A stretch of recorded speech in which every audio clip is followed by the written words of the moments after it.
ஞானத்தின் மேன்மை வேதத்தில் நீதிமொழி 3ஆம் அதிகாரத்தில் மிக அற்புதமாக தேவன் ஞானத்தை குறித்ததான வேத வார்த்தைகளை எழுதி வைத்திருக்கிறார்.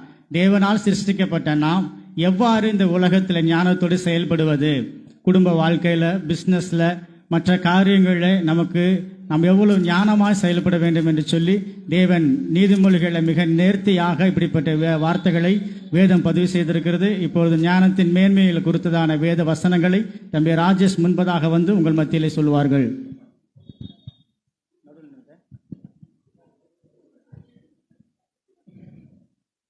Praise Lord. I am Rajesh Kumar from New Hope Assembly, Tanjavur.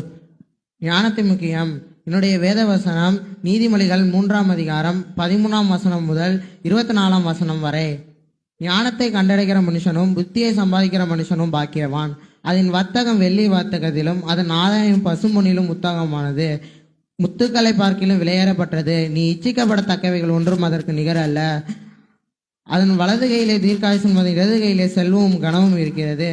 அதன் வழிகள் இனிதான வழிகள், அதன் பாதைகளெல்லாம் சமாதானம். அது தன்னை அடைந்தவர்களுக்கு ஜீவ விருட்சமும் தன்னை பற்றி கொள்ளுகிற எவனும் பாக்கியவான். கர்த்தர் ஞானத்தினால் பூமியை அஸ்திவாரப்படுத்தி புத்தியினால் வானங்களை ஸ்தாபித்தார். அவருடைய ஞானத்தினால் ஆழங்கள் பிரிந்தது. அவருடைய ஞானத்தினால் மகமும் பனியை பெய்கிறது.